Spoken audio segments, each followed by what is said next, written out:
Hello दोस्तों, हिंदी मेरा पर फिर से आपका स्वागत है। दोस्तों, आज की वीडियो में हम जो कंटेंट लेकर आए हैं, हमने इसके पहले आपको जो बीए सेकेंड ईयर के स्टूडेंट हैं उनके लिए पॉलिटिकल का जो सिलेबस है वो हमने शेयर किया था। सिलेबस में हमें क्वेरी आई थी कि हमें पहले नोट्स करा दिए जाएं, तो नोट्स में मैंने ये जो 3 यूनिट हैं आपके 3 यूनिट के नोट्स मैंने अपलोड किए थे। अब मैं इसी के ही क्वेश्चन आंसर आपके लिए लेकर आई हूँ कि किस तरह के क्वेश्चंस आपके एग्ज़ाम में बन सकते हैं। दोनों ही मोड में हैं, आपके इंग्लिश में भी हैं और हिंदी में भी हैं। जो स्टूडेंट्स इंग्लिश में देखना चाहें वो इंग्लिश में देख सकते हैं, जो हिंदी में देखना चाहें वो हिंदी में देख सकते हैं। तो तीनों ही टॉपिक से प्रश्न उत्तर हैं और इसमें आपके एमसीक्यू बेस भी क्वेश्चंस लेकर आई हूँ। बाय चांस आपके एमसीक्यू आते हैं तो एमसीक्यू भी तीनों ही टॉपिक से लेकर आए हैं। चलिए देखते हैं आपके किस तरह से तीनों यूनिट में से क्वेश्चंस निकल कर आ रहे हैं।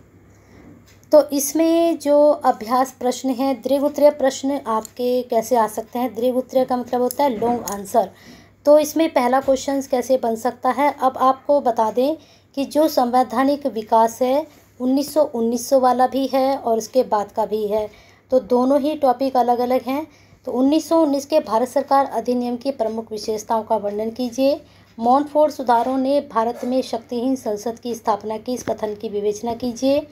1919 के अधिनियम के तहत भारत के वायसराय व गवर्नर जनरल की शक्तियों या उसकी स्थिति का विवेचन कीजिए।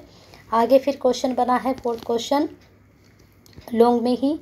ये जो आपका फर्स्ट यूनिट है, इसमें जो विकास दिखाया गया है भारत का संवैधानिक विकास, ये 1947 तक का है। ठीक है, तो यहीं से ये क्वेश्चन बन रहे हैं। आगे भी संवैधानिक विकास जो हुआ 1947 के बाद का वो भी क्वेश्चंस बनेंगे आपके, पहले इनको देख लीजिए। 1919 के अधिनियम के अंतर्गत प्रांतों में द्वैध शासन के क्रियान्वयन का आलोचनात्मक विवेचन करना था। 1935 के भारत सरकार अधिनियम ने अखिल भारतीय जन संघ शासन प्रस्तावित किया, किन कारणों से वह लागू न हो सका, ये प्रश्न वेरी इंपॉर्टेंट है। 1935 में के भारत सरकार अधिनियम के तहत भारत के वायसराय व गवर्नर जनरल की शक्तियाँ उसकी स्थिति का आलोचनात्मक विवेचन कीजिए। प्रांतीय स्वायत्तता का क्या अर्थ है, इसके कार्यान्वयन की आलोचनात्मक समीक्षा कीजिए। आपको बता दें कि जो आपके प्रीवियस क्वेश्चन पेपर है वहाँ ये क्वेश्चन आया है। कैबिनेट मिशन योजना क्या है, 1946 की क्या प्रमुख सिफारिश थी, इसका क्या परिणाम है, ये प्रश्न भी आपका बना है। 1919 व 1935 के भारत सरकार के अधिनियमों के तहत भारत के वायसराय व गवर्नर जनरल की शक्तियों व स्थिति की तुलनात्मक विश्लेषण कीजिए। दूसरे महायुद्ध की अवधि 1939 से 45 में भारत के संवैधानिक विकास पर एक विस्तृत नोट लिखिए। वेरी इंपॉर्टेंट प्रश्न। अब आते हैं शॉर्ट क्वेश्चन की तरफ। शॉर्ट क्वेश्चन आपके किस तरह से बन सकते हैं, चलिए देख लीजिए। 1918 की माउंटफोर्ट रिपोर्ट के मुख्य बिंदुओं का उल्लेख कीजिए। Very important. द्वैध शासन का क्या अर्थ है, वेरी इंपॉर्टेंट। प्रांतीय स्वायत्तता मैंने आपको बता ही दिया है। 1940 के अगस्त प्रस्ताव पर एक नोट लिखिए। क्रिप्स योजना के मुख्य बिंदु, वेरी इंपॉर्टेंट। प्लान बाल्कन क्या था, ये आपको बताना है। बेवल की विखंडन योजना का वर्णन कीजिए। राजा जी फार्मूले के प्रावधानों का उल्लेख कीजिए, ये प्रश्न भी आया है। गवर्नर जनरल की प्रमाणीकरण की विशेष शक्तियों का वर्णन कीजिए। 1947 के भारत स्वतंत्र अधिनियम के महत्व का विवेचन कीजिए, ये भी इम्पोर्टेंट है, ये क्वेश्चन भी में भी आया है। यहाँ पर देख लीजिए एमसीक्यू हैं ये, इनका स्क्रीनशॉट ले लीजिए आप। अब आगे हम चलते हैं आपके 1919 से 47 तक का जो आपका प्रश्न है वो हमने देखने हैं। चलिए अब देखते हैं संविधान में से किस तरह के आपके क्वेश्चंस बनेंगे, क्योंकि आपको संविधान का निर्माण और उसके जो स्रोत हैं वहाँ से क्वेश्चन आपके किस तरह से निकल कर आएंगे। अभी आपने संवैधानिक विकास से संबंधित क्वेश्चन देखे, अब देखें संविधान के किस तरह से बनेंगे क्वेश्चन। इसमें भी मैं आपको इम्पोर्टेंट बताती चलूँगी। संविधान का क्या अर्थ है, क्या भारत के संविधान का होना आवश्यक है, वेरी इंपॉर्टेंट। संविधान, ये आपके लॉन्ग क्वेश्चंस हैं।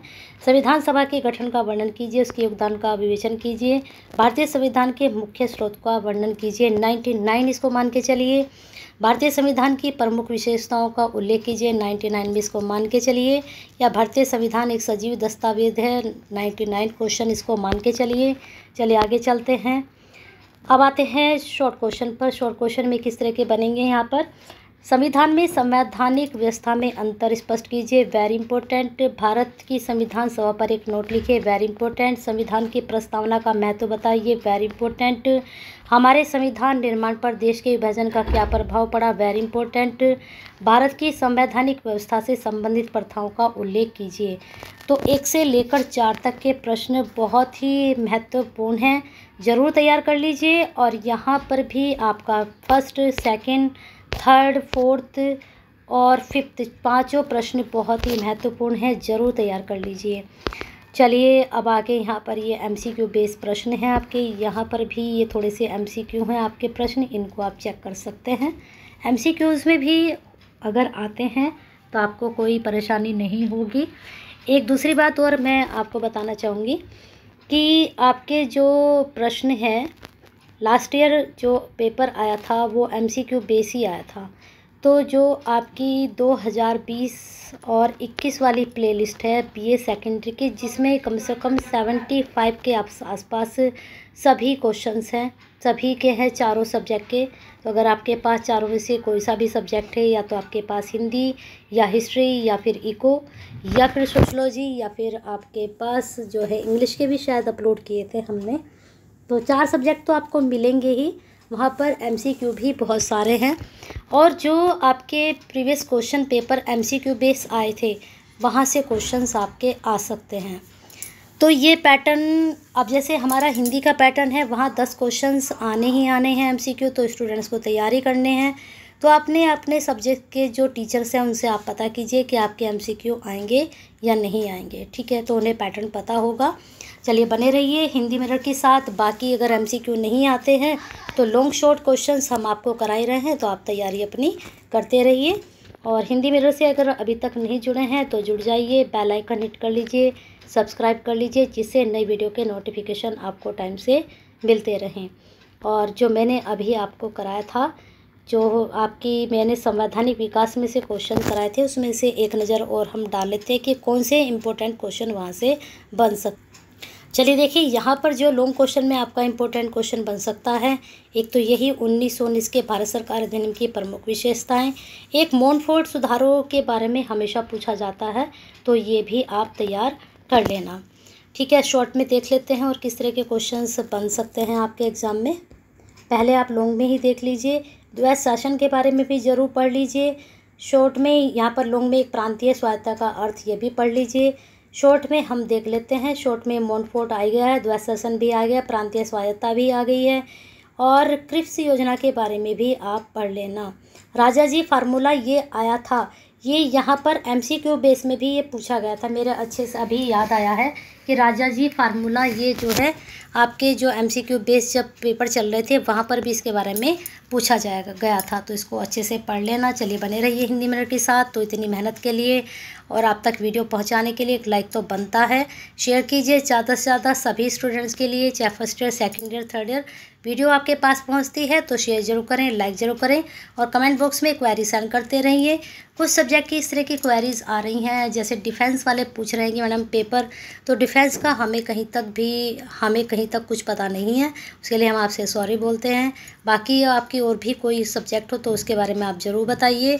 बने रहिए हिंदी मिनट के साथ, सब्सक्राइब करके जाइए, बेल आइकन हिट करके जाइए, और हिंदी मिनट के साथ अपना प्यार और साथ ऐसे ही बनाकर रखिए।